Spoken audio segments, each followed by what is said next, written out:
takes 45 minutes to get home, an hour to get home. That's just a lot of time. And I can't consistently rely on the transit system to get me to where I need to go, which is kind of the whole point of a transit system. It's very hard for us to book a cab every time. It is not affordable for us. We do have a bus driver shortage right now. The city of Thunder Bay covers wide ground, and if you don't have access to a vehicle, it can be pretty hard to get around. At Lakehead University, students must pay for an unlimited bus pass, which ends up being their key across the city. But students say the service has become more unreliable. It's usually a gamble if I'm getting to wherever I want on time. It has happened that I'm late to work.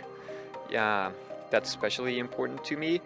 I mean, I paid for like a whole year bus pass, and I would expect it to be like a good service. There have been several times where the bus that I am on will be pulling up to, say, Intercity Mall, and the bus that I need to connect to will be on its way out. It'll be leaving, and I'll be left stranded with no way to get to where I need to go. I have to shell out money for a cab, which kind of defeats the purpose of having a transit system in the first place. I think some of them come every 30 or 45 minutes. That's just not enough to facilitate how many people need to get to certain places, especially if one gets canceled and now you're waiting an hour or an hour and a half. Students have started a petition that has more than 500 signatures so far, and they're calling for three things: more frequent buses, shelters at all bus stops, and improved communications. But this isn't just an issue that affects students, it affects all transit users.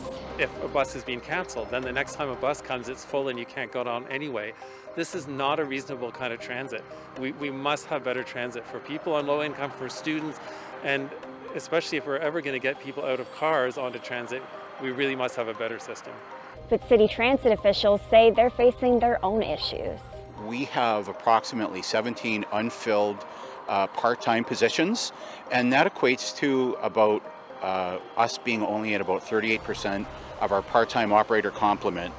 And the reason why that's significant is because it hinders our ability to maintain our regular scheduled service levels. I think it really falls back down to we need more buses back on the road. And we only can do that with more drivers. It's a problem operators are seeing across Ontario. And in Thunder Bay, there are efforts underway to recruit more drivers. They're hoping to get their numbers up by the end of this year. The student union is meeting with city officials to discuss their concerns, but in the meantime, it's a daily problem for transit users.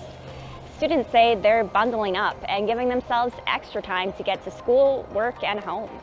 Sarah Law, CBC News.